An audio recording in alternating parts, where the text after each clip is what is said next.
네, 부동산과 관련해 대통령이 지시한 또 다른 핵심 내용은 다주택자 등 투기성 주택 보유자에 대한 부담을 늘리라는 거죠. 이 실수요 외에 주택 가진 사람들이 세금 더 내도록 하겠다는 겁니다. 집값 많이 오른 건 우리나라뿐만이 아닌데요. 다른 나라들은 어떻게 하고 있는지 살펴봤습니다. 박예원 기자입니다. 부동산 관련 세금은 크게 세 가지인데 취득세와 보유세, 양도세입니다. 그러니까 집을 살 때, 가지고 있을 때, 팔 때 세금을 매기는 거죠. 먼저 영국을 보면 2015년 이후 집값이 크게 오르자 취득세를 손보기로 합니다.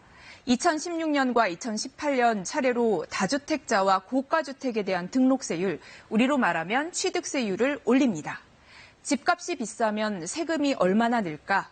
25만 파운드, 우리 돈 3억 7천만 원 이하일 경우 세율은 2%지만 150만 파운드, 22억 원이 넘으면 세율이 12%로 급등해서 등록세로만 3억 원 정도를 내야 합니다. 집이 여러 채라면 여기 3%포인트 세율이 추가됩니다. 우리나라는 취득세율이 1에서 3%고 4주택 이상일 경우에만 다주택자 중과를 적용하고 있는 것과 비교되는 대목이죠.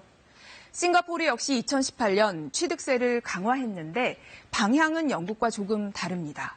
자국민이고 집이 한 채라면 세율이 우리와 비슷하지만 집이 많거나 외국인이면 집값에 따라 15%에서 30%의 취득세를 내야 합니다. 이번엔 프랑스를 볼까요?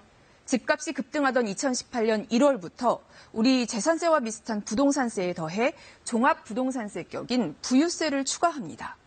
매매 차익에 대한 양도세율을 19%로 정해놓고 대신 보유기간에 따라 세금을 깎아줍니다.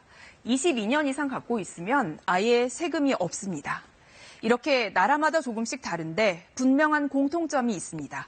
주택 가격이 비싸고 가진 집이 많다면 집을 살 때, 갖고 있을 때, 팔 때 모두 일관되게 높은 세율을 적용한다는 겁니다.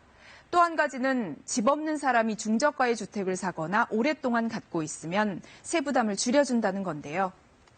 이런 해외 사례를 연구한 국토연구원에서는 이처럼 다주택자, 단기 보유 등에는 세부담을 늘려야 하지만 중저가의 집을 사서 직접 살고 있을 때는 세금을 깎아줘야 한다고 강조했습니다. KBS 뉴스 박예원입니다.